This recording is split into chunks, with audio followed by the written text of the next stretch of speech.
but grow in the grace and knowledge of our Lord and Savior, Jesus Christ. To Him be the glory both now and forever. Amen. Okay, yung po natin ang ating mga ulo. Mapagpalang Ama, maraming po salamat.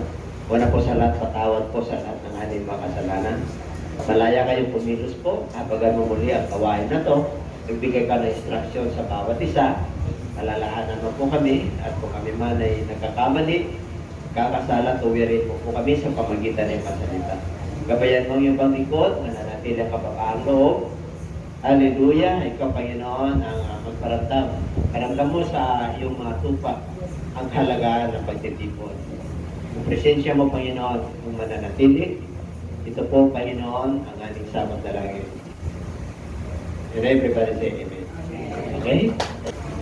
Ang ating preaching this morning, our preaching this morning is entitled The Growth of a Christian.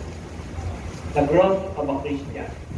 Ito po ay kailangan po natin na lumago at umunlad bilang mananampalataya. Dalawa po klaseng pagunlad, whether physical or inner man or outward man. Dalawa po yan. Pag sinabing outward, yung nakikita po. Pag sinabing inner, yung hindi nakikita. Pag sinabing inner, spirit po yan, inner man, soul po yan. Pag sinabing outward, ito po yung knowledge. Ito po yung knowledge. Ito po yung pagkakilanlan o pagpapalago. So, kailangan lumalago at umuunlad po tayo. The growth of a Christian, kailangan po natin na lumago. Okay, tulad po ng physical po ng ating mga baby. Hindi po pwedeng laging baby po yan. Tumuon lang, pagdating sa infancy, nagkakaroon po yung tinatawag na yung childhood, pagka-baby. Taran po yan sa pagka-teenager, adolescent, saka magiging adult po. Okay, so nice na tayo po, kahit na tayo po ay may mga anak. Nice natin sila ng bulan. Hindi lang sa physical. Hindi lang po sa physical. Magiging sa inner, yung ugali. Behavior. Okay, kailan umuunlad po tayo. Ang ibig kong sabihin, habang pumapalaw itong ating pananampalataya, dapat may mga changes. Sometimes changes is hurt, no? Masakit kasi may pagpapago. Wala pong pagpapago na hindi masakit.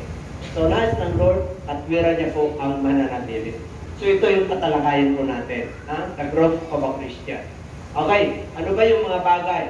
Titingnan po natin in the book of Psalms.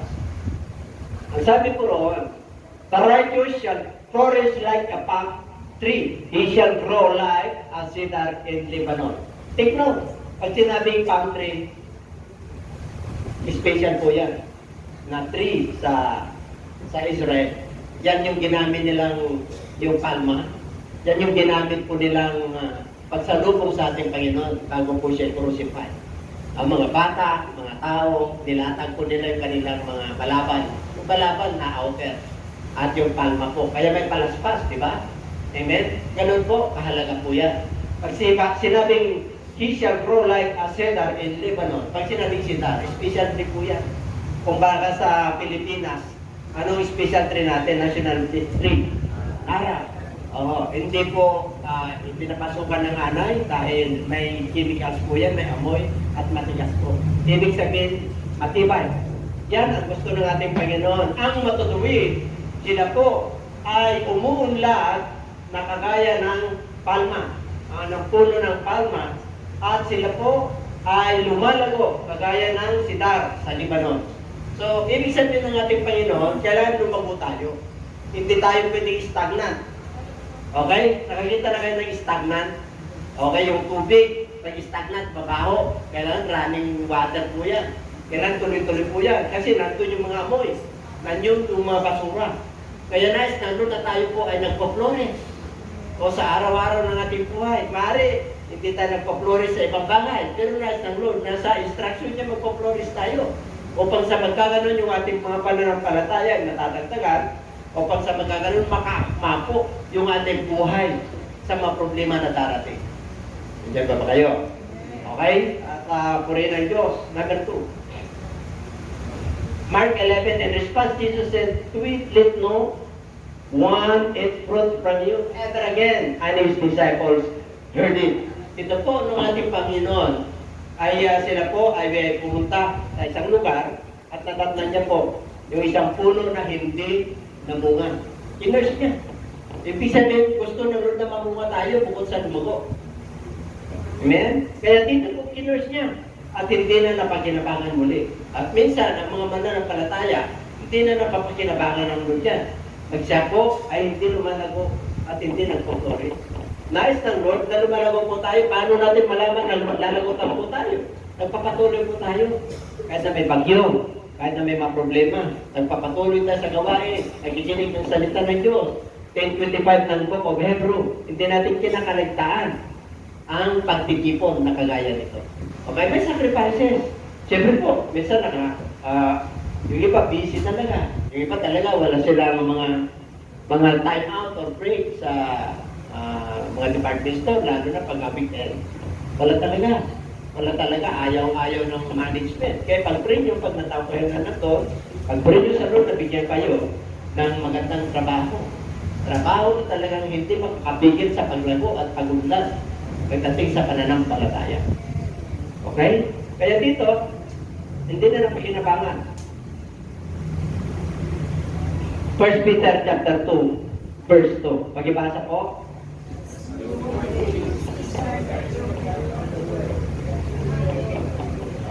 Ano raw ang naisin natin? Pure. Ano yung pure niya? Salita ng Diyos. Pure. Talisay. Walang kapintasan. Hindi nabubulok. Hindi napapanis. Yan yung dapat hangarin po natin.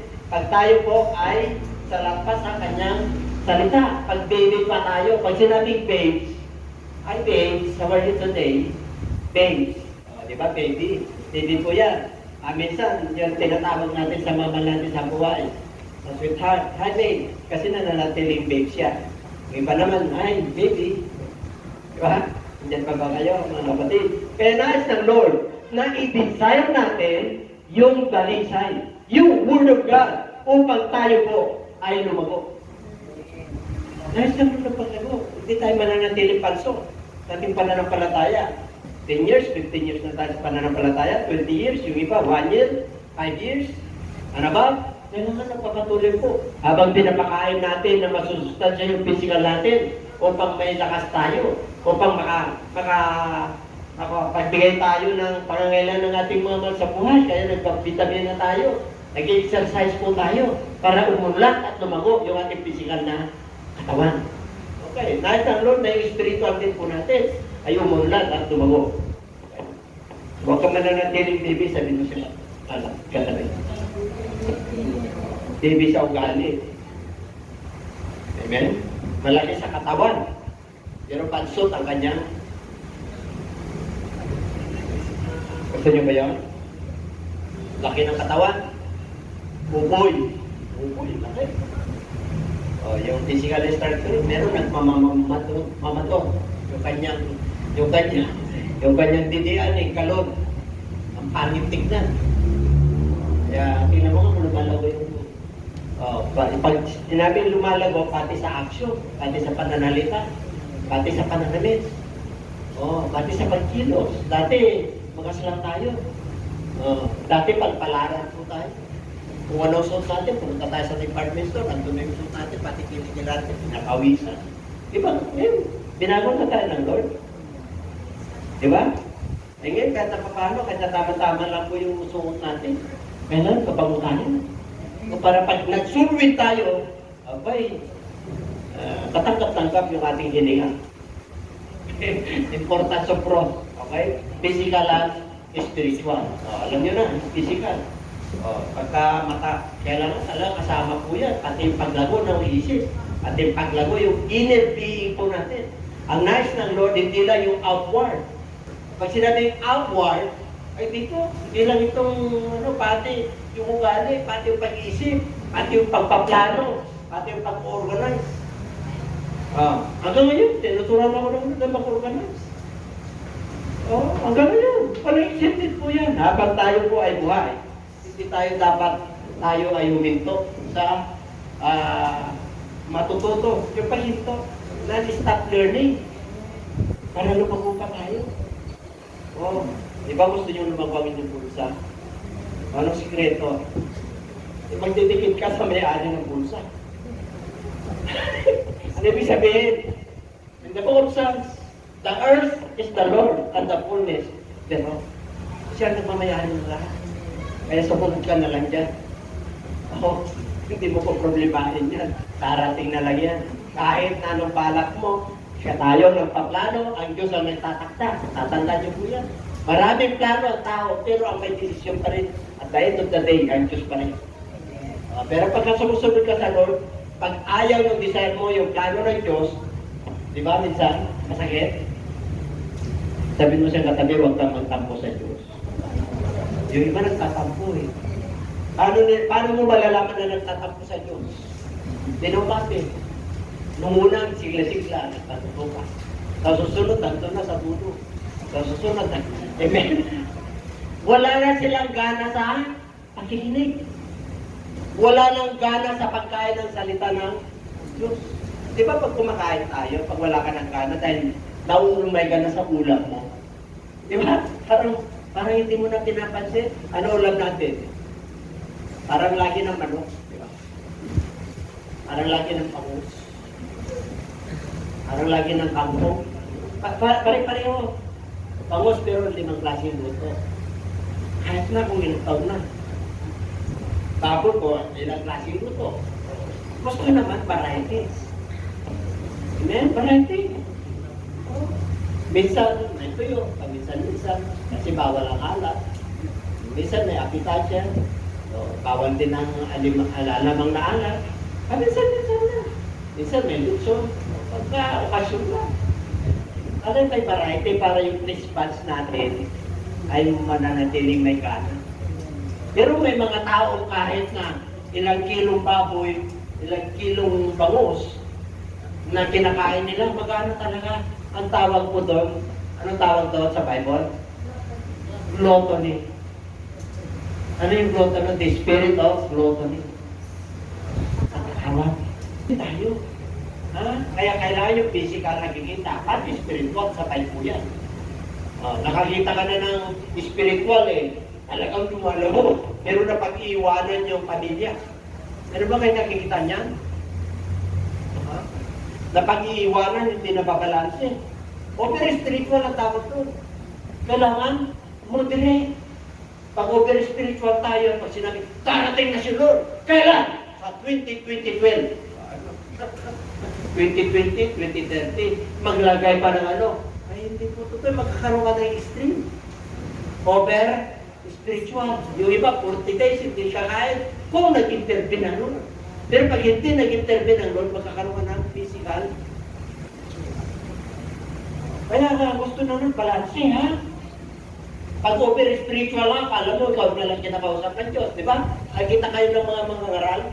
Hallelujah, praise the Lord. Parang sila lang na magligtas. Di po.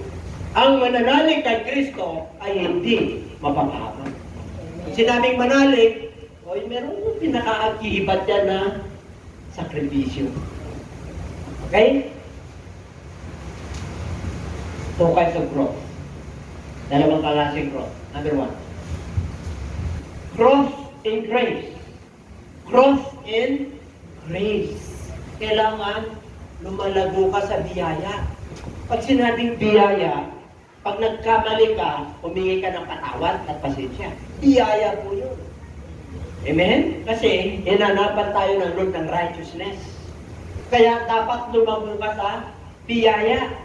Sa Genesis chapter 1 pa lang, the history of creation, in the beginning God created the heavens and the earth. Ano raw? In the beginning God. Grabe ang biyaya natin. Bakit? Pagbuklat mo pa lang ng Bible, sa creation pa lang, nandun na ang... Kaya pag hindi mo kilala yan, mapahirapan ka. Mahirapan kang umunlad. Mahirapan kang mag-grow. Kahit na gusto mo at design mo, mayroong mga hindrances. Lahat po tayo makakaranas yan. Lahat po tayo walang isente dyan. Pero pag nakuha mo yung tunay na susi, mystery. Alam niyo po, ang hiwaga ng salita ng Diyos, ang tindi. There is the mystery of the Word of God. There is the mystery of God. There is the mystery of the Spirit. Kaya pag ikaw ay lalago ng spiritual, you need the Spirit because God is Spirit. Sa creation pa lang, panalo ka na sa biyaya pagkilala mo ang Diyos mo. Listeners, viewers, pagkilala mo ang Diyos. Dahil ang sabi po ng 7:21 ng Matthew, darating ang panahon, maraming tumatawag sa akin, Panginoon, Panginoon. So hanggang ngayon, maraming tumatawag, noon pa. Early church pa, noon pa, ginagawa ng Diyos, ginagawa ng tao ng Diyos ay nakikita. Kaya sila ay lumilikha ng ibon, tao, marunong, doon sila sumasamba. Kasi gusto nila makita ang Diyos. Ang Diyos Espiritu eh. Ano pa? Book of Romans 10:29. For whom He foreknew, He also predestined to conform to the image of His Son, that He might be the firstborn among many brethren. Pinadala niya ang ating Panginoon Hesus para makilala na tayo po ay kawangis ng Diyos. Sino yung panganay? May pinadala ng Lord. Walang tao kundi ang Panginoong Hesus. Siya yung panganay sa lahat ng bagay. Okay? Kaya kung kilala mo yan, pag sinabing knowledge, pagpakilanlan.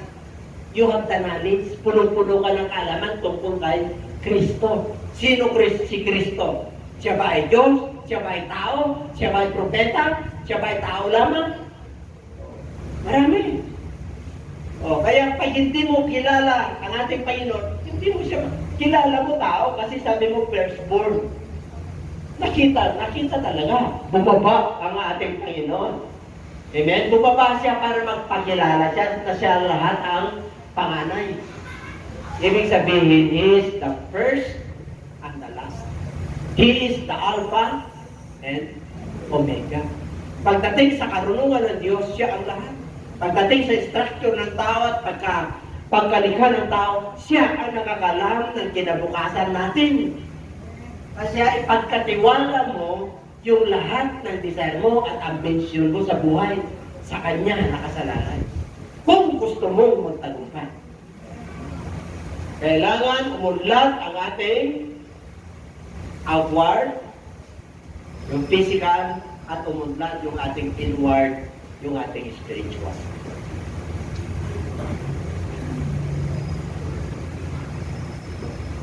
But the fruit of the Spirit is love, joy, peace, long-suffering, kindness, goodness, and faithfulness. Pag sinabing grace, pertaining to the spiritual matters. Okay? Pertaining to the spiritual matters. Kaya makikita po natin yan kahit sa fruit of the Holy Spirit, bunga. Pag sinabing fruit, bunga po yan. May bunga ang Holy Spirit. Joy, love. May forbidden love pa. Forbidden love. Forbidden. May bawal na pag-ibig. May bawal. Pag ikaw ay monogamy, isa lang ang asawa mo. Pag bigamy, sa kultura nila, dalawang asawa. Sa kultura, pag polygamy, 3 or more. Kultura nila, hindi bawal yun. Pero huwag kang maingit doon. Alam niyo kung bakit? Kasi sila po ay hahatulan ayon sa batas ng Diyos. Hindi sa batas ng tao.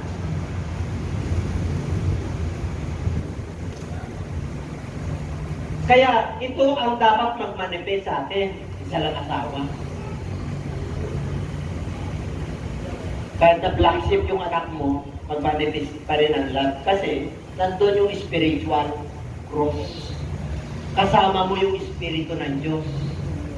Pati yung joy, kahit na masama na yung loob mo dahil sa mga nangyayari, amen, sumasama, inuusik ka, mahirap ang buhay, tapos maraming dumarating na problema, abay, mawawalan ka ng joy.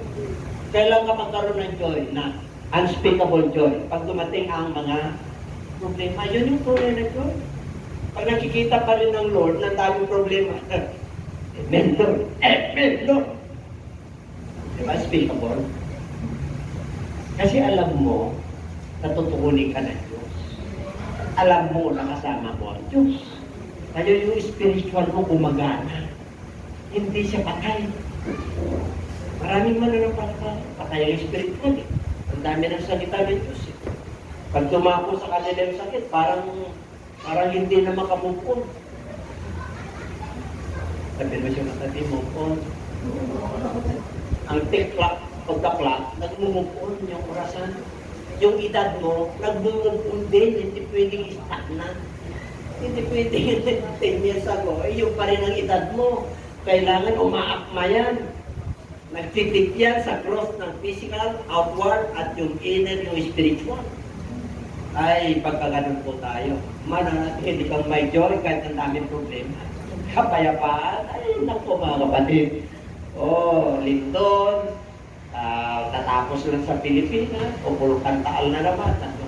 Buhay ang Diyos natin. Yung Diyos natin, yun ang lumikha ng langit at lupa. Kasi may mission ka pa.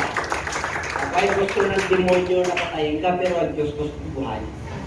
Kaya kailangan mag-grow ka. Sabi ko si Katabi, mag-grow ka. Lumago at umunlad.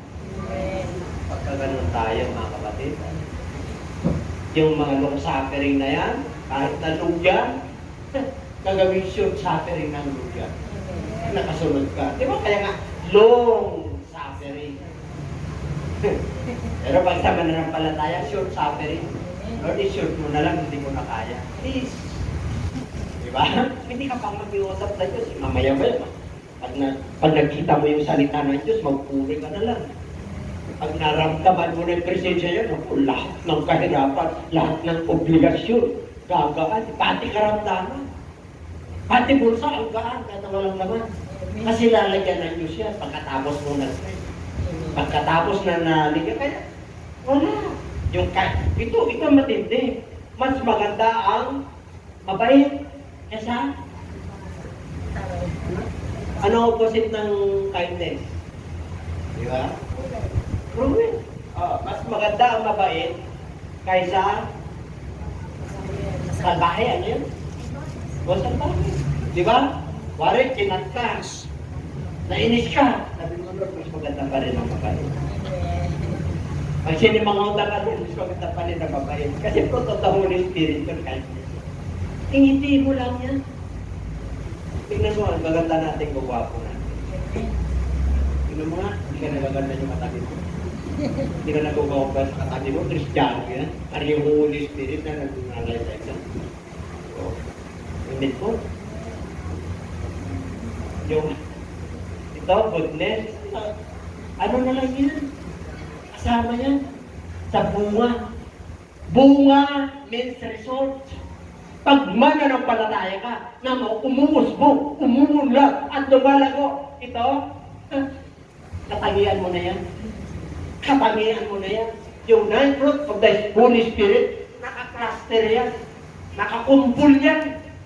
Without the other, ay, mapapanipis sa Holy Spirit yan. Meron ka nito, kailan depende sa faith mo. Ano measure? Meron ka nito, depende rin sa faith mo. Depende sa paglago mo. Meron tayong lahat yan. Hindi ilalagay ng Lord yan, yung katapatan, kung hindi mo kaya. Tapat ka ba? Siyempre naman.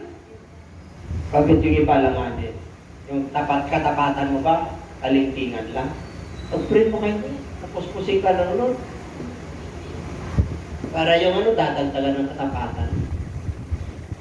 Tapat ka sa Diyos, tapat ka sa pamilya mo, tapat ka sa asawa mo, tapat ka sa trabaho mo, tapat ka sa lahat ng bagay. Pero hindi mo paangkin yung to. Wala ba nito? Holy Spirit. Ang Holy Spirit, pure. Diyos yan kasama mo. Walking with God. Madali bang makipag-walk sa Lord? Kung nagkasala ka, wala na si Lord sa iyo. Nandiyan ang Holy Spirit, nandiyan ang instruction, pero namimighati, hindi siya makakilos. Gusto mong kumilos ang Diyos? Okay, mananatili ka dito. I got a love, love, love, love, always in my heart. Joy in my heart. I got a peace, peace, peace. Peace. I love it. Iyawin mo pa yan eh. I will sing of the goodness of God. Ang dami eh. Diba? Pwede mong iyawin natin. Hindi, amen. Bakit? Lumalago ka sa spiritual eh. Ang daming bagyo, ang daming dilim, ang daming pag-uusik, ang daming kahirapan, ang daming sakit. Pero nananatili kang nakangiti. Bakit? Pag nakangiti ka kasi, nakakaroon ka ng pag-asa. Pag nakasimangot ka, kitang-kita ng Lord. Kitang-kita ng Lord. Si Cain nga eh, bakit ka nakasimangot? Sabi na, kitang-kita eh. Kitang-kita rin ng Lord kung nakangiti ka, pero yung puso mo, nakasimangot. Alam din ng Lord. Kaya ayaw ba na ng ipokrito eh. Yung mapang ano? Ano yung ipokrito sa Tagalog? Mapang... Oo. Hindi. Ano yan eh? May... Ha? Balat kayo. Mayroon pang isang term. Oo. Mapagpurwari. Pero mayroon pang isang ano. Mapagpurwari. Balat kayo ka lang. Si Castillo, di ba? Ayun, palat kayo. And then po, ayaw niya nang namumuhay ka ng, ano, yung namumuhay ka ng bayad mo sa church, pero pagdating sa labas, parang nawala na yung pagpuri mo sa Lord, nakalimutan mo. Sinabi lang mo dyan sa Book of James, parang pumunta ka sa salamin. Kung kamalikod ka, nakalimutan mo yung tsura mo. Nakalimutan niyo ba yung tsura niyo ngayon? Di ba pumunta ka na sa salamin? Ay, kalimutan niyo? Ganun? O, ayan na, ganun. Ang gusto niya, kung ano yung binigay sa'yo ng Lord na ugali mo, Christ-likeness, yung ka. Kasi kanya-kanya tayo ng personality. Kanya-kanya tayo ng ugali. Hindi mo pwedeng, yung ugali ko, kakaya ng ugali ng mga anak ko. Hindi. Meron yan yung Christian common Christian's attitude. Meron po yan. Yan yung deeper na habang lumalago ka, abay gusto mo pa na magkaroon ng joy. Hindi. Para mag-manifest yung joy, anong darating sa'yo? Hindi joy. Paano makikita ng Lord yung joy? Kung hindi darating sa'yo yung sadness. Tanggapin mo. Tanggapin. Yung iba hindi tinatanggapin, lalo na pagka nagkaroon ng problema sa mag-asawa. Nagkahiwalay. O kaya yung mahal sa buhay nang wala. Di ba? Kasama yun sa buhay. Kasama. E paano mo malalaman yung nakasama mo ang Diyos, ng Diyos sa buhay mo? Kung yung nangyari sa'yo ay wala ka ng Diyos. Dahil makikita kung tama yung love, yung joy, yung fruit of the Spirit na nasa iyo. Ang ibig sabihin, may pinanghahawakan ka. May instruction ng Diyos sa iyo. May Holy Spirit ang Diyos na sa iyo. Kasabi niya, mabul lang. Kasama sa buhay yan. Sa Book of Ecclesiastes yan, chapter 3. Lahat ng bagay sa mundo ito may kapanahonan. Panahon ng pagsasama, panahon ng paghiwalay, panahon ng war, panahon ng peace. O panahon ng planting, panahon ng harvest.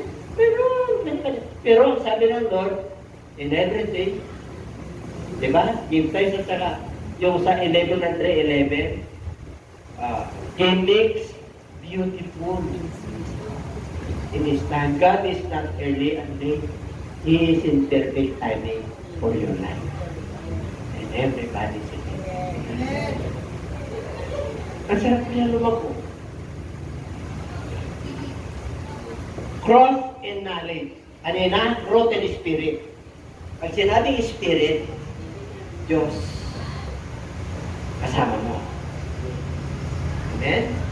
Soul yun. Nagmamanifest, lumalago ka sa siyam na fruit of the Holy Spirit at lumalago ka sa pananampalataya. Paano mo malalaman na lumalago ka sa pananampalataya? Diba? Sa ugali. Makikita mo yan sa gawain. Kahit na daming problema yan, pinapriority na ang Diyos. Kaya nga ang sabi ron, love God above all. Pagdating sa pag-ibig, mahalin mo ang Diyos higit sa lahat. Pagdating sa paglilingkod, paglingkuran mo ang Diyos higit sa lahat. Yes, naglilingkod ka sa pamilya mo, nagtatrabaho ka. Naglilingkod ka sa kapwa mo. Pero paglingkuran mo ang Diyos higit sa lahat. Kasi Diyos siya. Ngayon, number 2. Growth in knowledge. Okay. Ano ba itong growth in knowledge? Basahin natin.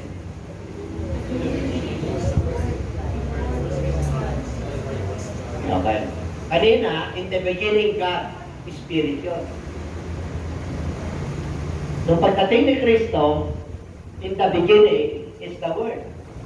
Instruction. Itong salita ng Diyos, Diyos mismo ito. Instruction ng Diyos yan. Espiritu po ito. Ito yung tinatawag na sword of the Spirit. Ito yung tabak. Pag sinabi ng Lord na tabak, ito yung mga instrument ng mga Kristiyano. Panlaban po yan. Kasi ang lahat ng mga binigay ng Lord na weapon sa mga Kristiyano ay pang-depensa. Shield of faith.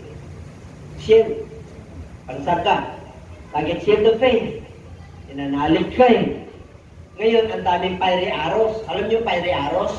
Mga panggulong.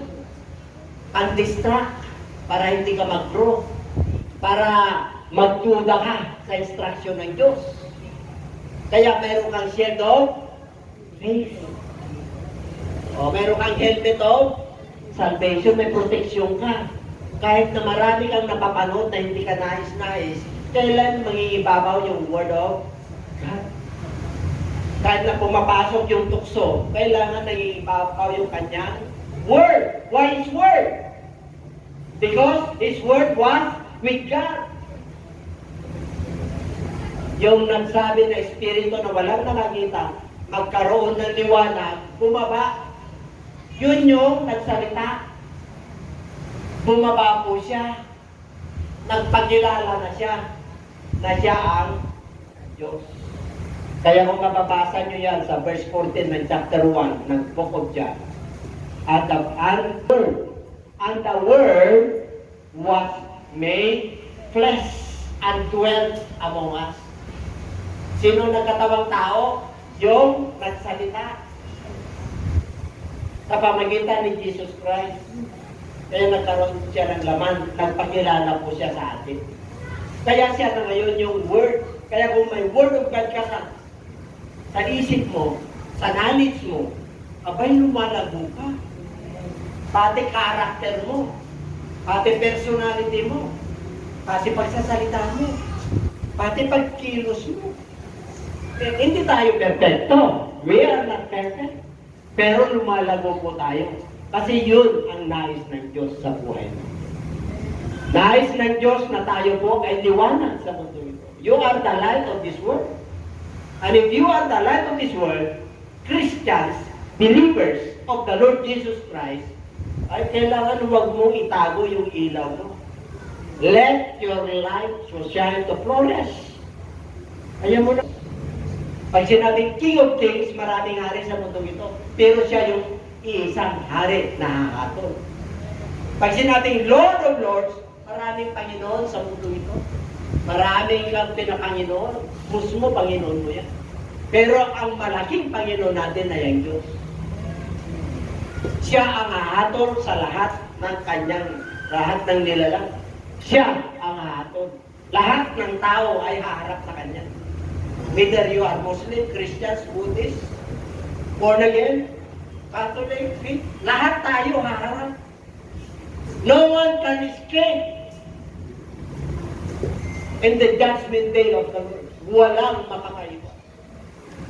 And everybody shout, praise the Lord. Kaya ngayon pa lang, mag-ayos-ayos na tayo. Amen. Ayusin na po natin yung ating grace na binigay sa ng Lord sa atin. Biyaya sa biyaya. Ayusin na natin. At ayusin na natin yung cross in natin. Kailangan lumago ka sa kaalaman. Pag sinabing knowledge, kaalaman, pagkakilanlan, yun ang there are two kinds of knowledge. Ano yan? Yung gift ng Lord na knowledge at yung you learn. Natutunan mo yan kaya nakakaroon ka ng knowledge, yung acquired. Acquired knowledge yan. Amen? Binigyan tayo lahat ng Diyos ng acquired knowledge kung gusto mong matuto. Hindi ka nag-aaral? Bakit yung malagat pa? Kaya nung nangaral po sila, saan sila kumuha ng makarunungan? Hindi sila nag-aaral. Pero pag nangaral po sila, yung kapangyarihan ng Diyos at saka yung karunungan ng Diyos, ang taglay-taglay po nila. Kasama nila. Kaya namamangha yung mga tao. Kaya hindi po, pagdating sa spiritual, pagdating sa kalaman sa Diyos, hindi pinabasyan ng Diyos yan kung kumladi ka sa secular school. Andiyan pa ba kayo? Yes, kumladi ka. Pero itiyakin ko sa'yo, pag hindi ka naniniwala sa salita ng Diyos, hindi mo maintindihan. Pero kung naintindihan, konti lang para sa iyong sarili. Pero yung mangungusap ang Lord sa'yo, bakit? Hindi ka naniniwala. Hindi ka naniniwala eh. Paano tayo magkasundo? Kung iba yung libro mo, ibang libro ng Diyos. Hindi tayo magkasundo. Kaya nga makipot ang daan, patungo sa buhay na walang hanggan. Nabibilang lang ang nakakapasok doon. Kaya pagkasama ka roon, ang sabi ng Lord, compel them to kami. What is the meaning of compel them to kami? Pilitin nyo sila. Okay? Growth in knowledge. John chapter 1 verse 8. Joshua. The book of the law shall not depart from your mouth, but you shall meditate in it day and night, that you may observe to do according to all that is written in it. For then you will make your way prosperous, and then you will have God success. Pag sinabing knowledge, pag sinabing meditate, ano yung meditate mo? Ano ang pagpulay-pulayan mo? Yung problema? Yes. Pwede mo pagpulay-pulayan yan. Yung pangangailangan mo? Yes. Pwede. Pero ang pinakamahalaga dyan, yung knowledge ng instruction ng Diyos, yung Word of God. Kasi, pag yan ang binulay-bulay mo, itong aklat na ito, itong batas na ito ng Diyos, hindi hiwalay sa iyong mga bibig. Pagkos ito ay muni-munihin mo araw at gabi. At susundin mo ang lahat ng mga nakasulat dito upang sa magkaganon, magkikinhawa ka at magkakaroon ka ng mabuting tagumpay. Gusto mong mabuting tagumpay? Meditate His Word day and night. Ano ba? Gusto mong magiging, kahit hindi ka na nag-aaral, ang pagtatagumpay mo, hindi po issue rito yung pinag-aralan. Maganda pag nag-aaral ka, mag-i-improve yung mind mo. Pero iba, pag may knowledge ka ng Word of God, makakaakma ka sa mga may pinag-aralan. Kasi kasama mo ang Diyos. The miracle of God is in you. The Word of God is in you. The Spirit of God is in you. And who shall be against us if God is with us?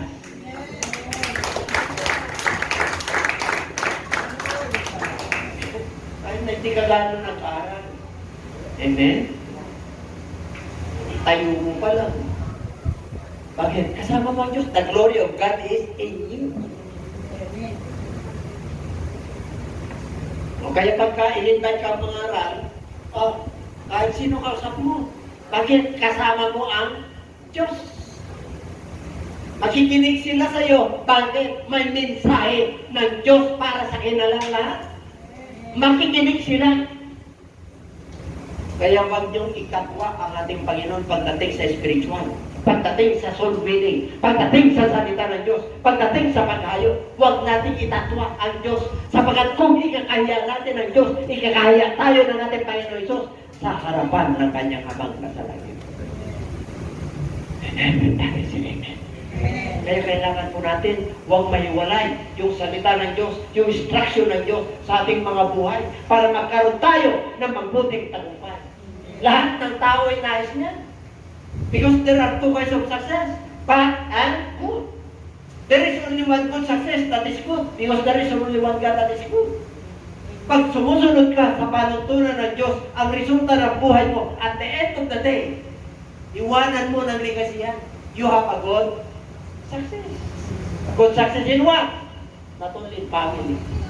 Not only in job or work or employer. Not only your loved ones. Kasi inuna mo siya. Siya yung sekreto mo. Bakit inuna mo siya?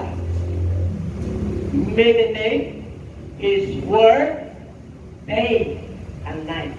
Number 2, observe obedience. Obedience po ito. You may obey. Pag sinabing observe, obey. King James kasi ito. Yung New American Version, yung mga ibang version, yung observe dyan, obey. You need to obey God for you to have a good success. Yan ang good success dito. Okay lang tayo. Ang good success ay hindi nababase sa pinag-aralan, sa pera. Maganda po yung may pera ka. Maganda yung may pinag-aralan ka. Pero ang instruction ng Lord pantay-pantay. Attitude, behavior, character, and personality. Anin mong yaman mo. Kaya sabi ng Lord sa Book of Mark chapter 8 verse 36, anin mo ang kayamanan sa mundong ito kung mapapahamak ang iyong kaluluwa. Kasi ang kaluluwa is yun ang ihahatulan ng Diyos. Yun ang hindi namamatay. Ang namamatay yung katawan. Yung kaluluwa hindi namamatay. Yung Espiritu ng Diyos babalik sa Kanya. Kasi pinahiram lang ng Diyos sa atin yan. Lahat tayo pinahiram. Kaya may nakatakda sa bawat atin na na-appointment sa ating Panginoon. Okay? Kaya may appointment tayo sa ating Lord. Kaya kung gusto mo ka, kung nalubago ka, ay instruction ng Lord ang ibinilid natin day and night. At hindi kita papahintulutan na magkaroon at mapahamak at magkaroon ng mabibigat na pagsubok. Kaya na pag nasa Lord ka, sigurado ka. Ay, amen. Kahit anong gawin mo sa buhay, pagka yung alignment mo, dire-dire, hindi naman talaga perfecto. Hindi. Meron talagang mga hindrances, may mga bagyo para lumago tayo. Meron mo. Para hanapin mo lang at magtiwala ka sa Kanya. Ano pa? Ay, ito. Pakibasa.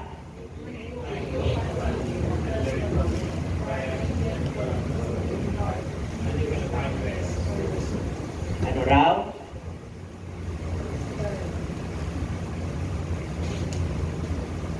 Gusto mong lumago at umunlad?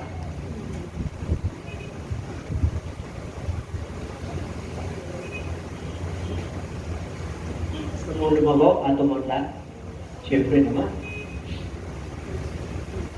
Umunlad sa physical structure?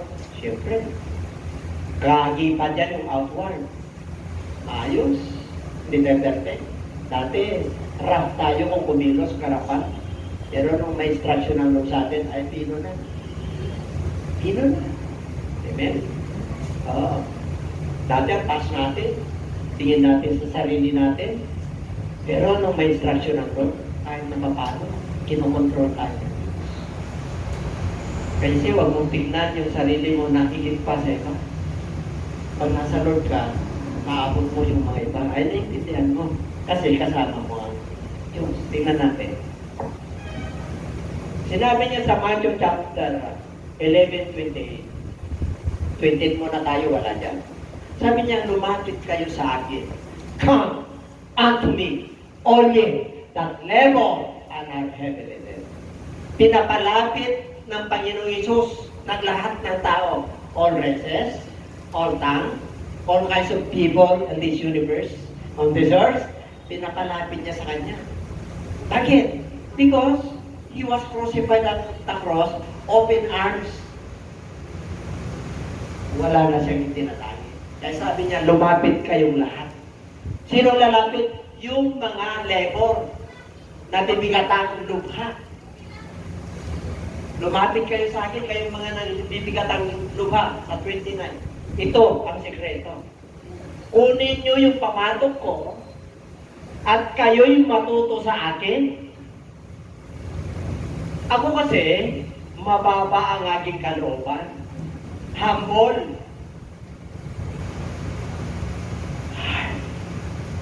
Hindi po madali mag-humble ha? Hindi po. Pag mayroon ka, pwede ka mag-humble. Outward physical, humble ako. Pero yung heart mo, walang nakakalam kung anong sinasabi ng heart. Sinabi ng Lord yan, ang pinakamandaraya sa lahat ng organ ng tao. Kaya bantayan mo yan. Kapandaraya ito. Kailangan, wisdom ito eh. Ang knowledge. Ang knowledge na-acquire yan. May gift ka ng knowledge, galing sa Diyos yan. Pero ang wisdom, natuturuan ng nakukontrol. Ay, wag mo na kayo. Wag mo na. Ang tatong niya ay guwapo. Guwapo. Wag kayong gano sa outward. Baka yung inward niya, lobo. Pagdating niyan pag nagsama na kayo. Kaya nga, laging sinasabi ng Lord mga mananampalataya, huwag kayo don't be unequally yoked to the unbelievers. Huwag kayong makipamatok sa kanila. Kasi yung kultura at paniniwala nila, hindi base sa instruction ng Lord. Kaya ngayon pala, para magkaintindihan kayo, para hindi maapektuhan yung mga anak nyo. Nakakalungkot yung iba.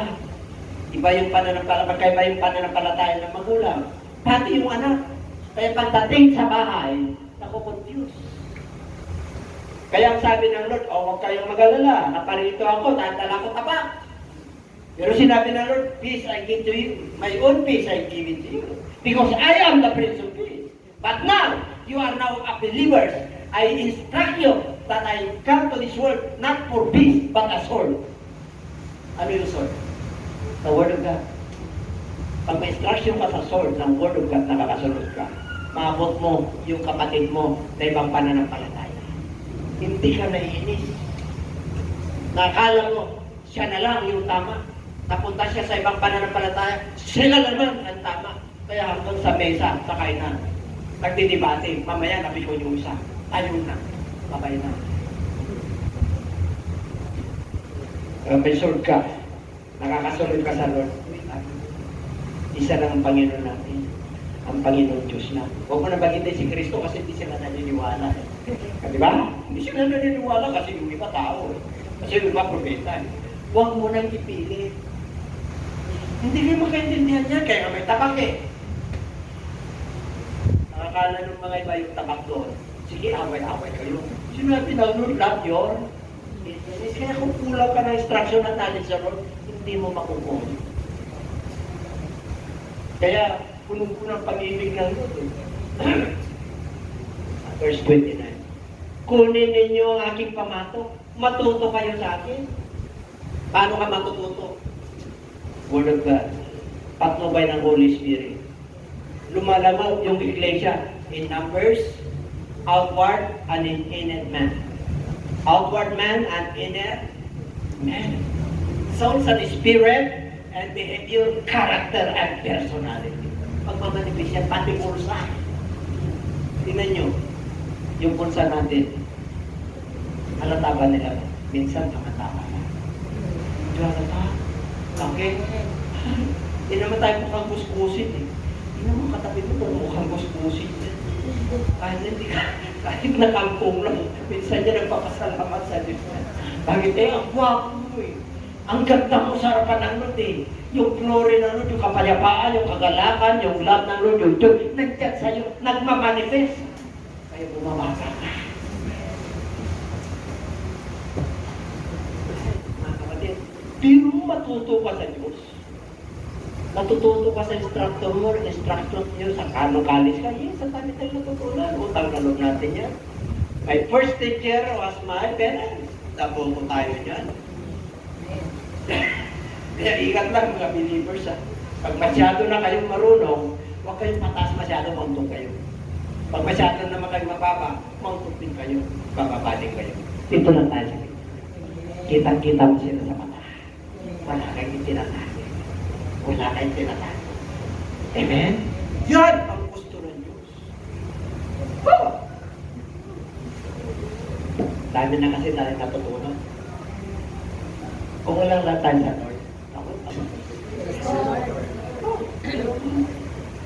ito matutunan mo kay Lord, Lord Leonard. Hindi mo matutunan sa mundong ito. Kataasan ang matutunan mo sa mundong ito. Pag marami ka ng nabot, bihira ang mababa. Yung iba mababa kasi Christian sila. Kahit na palit sa mga politician. Kahit na mayayaman din nila ng politician. Meron din mababa, meron din tapat. Kasi may fear of God. Kailan ka magkaroon ng takot sa Diyos? Proverbs 9:10. Proverbs chapter 9 verse 10. The fear of the Lord is the beginning of wisdom, and the knowledge and understanding is modest. Pag may takot ka sa Diyos, bibigyan ka ng wisdom. Yan ang hiningi ni Solomon. Kaya nang-prosperous si Solomon. Pinakamayamang hari si Solomon sa lahat na naging hari sa buong mundo. Hanggang ngayon, siya ang pinakamayaman, siya ang pinakamatalino sa buong mundo. Ang greatest Solomon si Jesus Christ. Sinabi niya sa basic needs, the lilies of the valley, hindi nga sila natamitan ng karangyaan, ng kagaya ng damit ni Solomon. Pero dinamitan mo sila. Grabe ang Christmas. Greater Solomon is here. Bagay, si Solomon, ginawa ko siya matalino, mayaman. Pero I am greater than Solomon. Pag si Jesus Christ nasa mind mo na tayo, you are the second Solomon. Huwag ka lang mag-asawa na marami. Pero pagkakaiba mo, wala kang ang ginto, pero ang yaman mo sa langit, daanan ginto. Torna mo perlas, ibagang klase ng diamante. Hindi may bigkas ng tao. Kaya sabihin mo sa katabi ang yaman.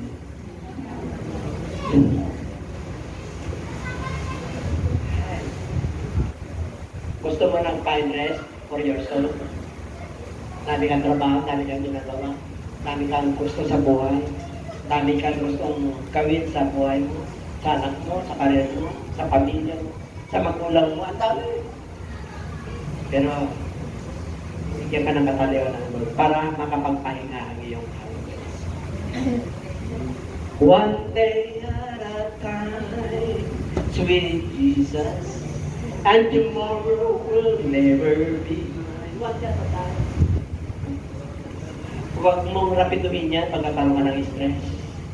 Magkakaroon ka ng, instead na yung normal beat ng heart is 60 to 90, kakaroon ka ng 100 plus. Kasi habulin mo yung orasan, habulin mo yung pagod mo, hindi tama yung pagpapahinga, yung body clock mo. Amen? Andiyan pa ba kayo? Kaya kahit masusok ang blessing mo, mamimili ka, lagi hindi ka by stress. Tuto na tayo.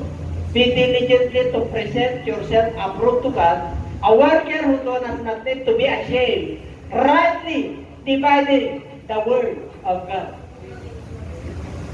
Sa ibang version, study to show thyself approved unto God, a workman needed not to be ashamed, rightly dividing the word of God. Ano ibig sabihin? Mag-study raw tayo, hindi lang mag-meditate. Mag-aral, diligent, magsikap. Ano yung pagsikapan natin? Para magiging approve tayo sa Diyos, karapat-dapat tayo. Magiging lingkod tayo. Hindi natin ikinahihiya. Bakit? Rightly dividing the word of truth. Ang ibig sabihin, alam mong ipang-aral ng tama at mali. Ang dami na nangaral, hindi nila alam na kinala. Hindi na pangaral nila. Basta umuungot lang. Alam nyo, kaya ang sabi ng Book of James, huwag nyo hangarin na magturo. Mas matimbang at mabigat ang atong sa inyo. Alam nyo, kung nagkamali ka sa pagturo, yung mga magiging bulag yan dahil bulag yung leader. Sinabi ko no. If you follow blind leaders, they will fall boom into the ditch. Sila ay mahuhulog sa bitan. Kasi bulag yung leader, bulag yung nagturo, bulag din yung follower. Ating member. Tayo bulag pa. 100% hindi tayo bulag. Pwede akong umiti. Kahit na sino magtanong sa akin, harapan. Nakatuntang tayo sa katotohanan. Yun palang matayan na tayo.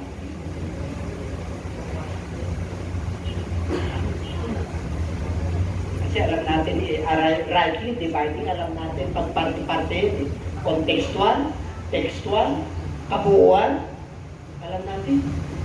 History, hindi tayo nagpamalaki. Dahil sa gabay ng banal na Espiritu. Talampakan natin ang ating. May study ha, kasi tayo sa palpa. Uy! Tapos na tayo. Ano yung katapusan? Pagibasa.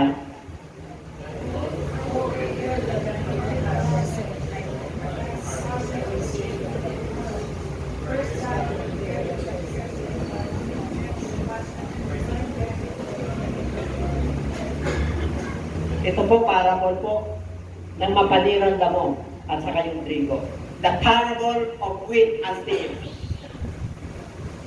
Ang sabi ng ating Panginoon, there is a good seed. I plant a good seed. The Son of God, Jesus Christ, preach a good seed. Pag sinabing good seed, dapat lahat ng totoo ay good. Tama? Pero sabi niya, Panginoon, may tumubo na mapanirang damo.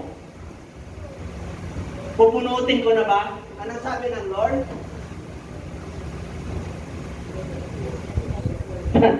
Pupunutin. Hayaan mo na lumago yan. Yung mabuti at masama. Grow together until there is the time of judgment. There is a time of accountability. And at the time of the harvest, I will see to the reapers, yung mga nag-harvest, yung mga nag-harvest. First, una, pagsamasamahin mo yung mga tares, yung mga mapanirang mo, titikisin mo sila at susunugin. Ngunit, yung mga trigo ay ilalagay sa kamalig.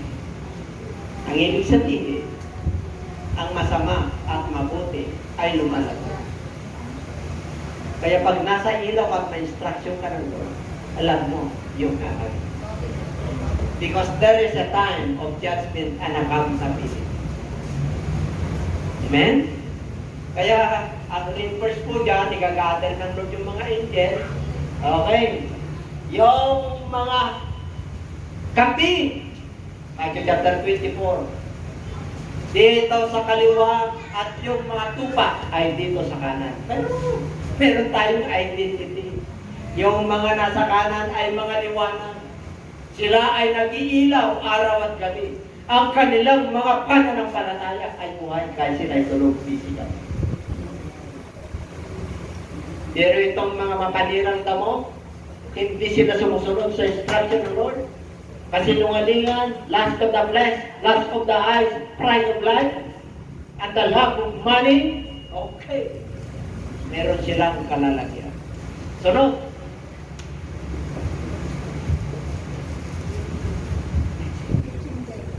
Teaching them to observe all things that I have commanded you. And lo, I am with you always, even to the end of days. Alam mo, gusto ng Lord na lumago tayo. Lumago tayo, mag-ayos. Pati pera. Huwag mo lang mahalin yan. Ang pera dapat sa atin, dekorasyon lang. One of the basic needs. Pero huwag kang mag-focus dyan. Sa career, sa trabaho. Give portion time to the Lord. Because God promises us that there is an eternal life. Meron tayong buhay na wala na. Merong langit, meron tayong hari. There is a kingdom. Meron tayong departure sa mundo ito. The time, we do not know. Departure time, hindi tayo alam kung kailan tayo kukunin o tatawagin ng Diyos. Pero, alam natin kung saan tayo pupunta. We have a passport. What is our passport? The Holy Spirit is the seal. That is the mark that you are a children of. Kaya kailangan may Holy Spirit ka. At pag may Holy Spirit ka, may word of God ka. Kaya huwag niyong kaligtaan ang salita ng Diyos. Para sa magkaganon, kaya mong ituro, kaya mong sumunod sa lahat ng ipinag-utos ni Jesus Christ, at ako'y isa sa inyo lagi kahit na matunaw ng mundo ito. Ibig sabihin ka na wala ka na sa mundo ito, kahit na nauna na tayo, natutulog ka lang. Ganun tayong kamahal ng ating Panginoon. Gigisingin ka sa taktak panahon. Yan ang unang mararapsyon. Yung mga namatay na kay Kristo. Ano ba? Meron talagang pag-challenge, parang sigulayan, may may pagharap. Ano yung mga challenges natin sa buhay? Pag-grow. Pasa?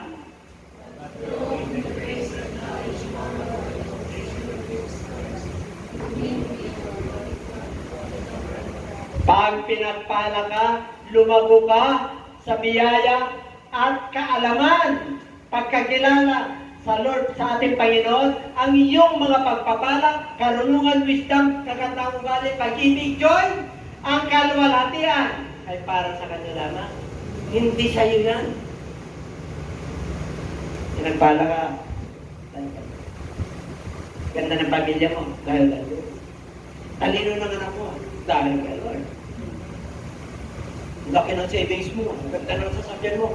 Ay, siyempre, alam mo naman tayo dumiskarte. Grabe. Tapos na.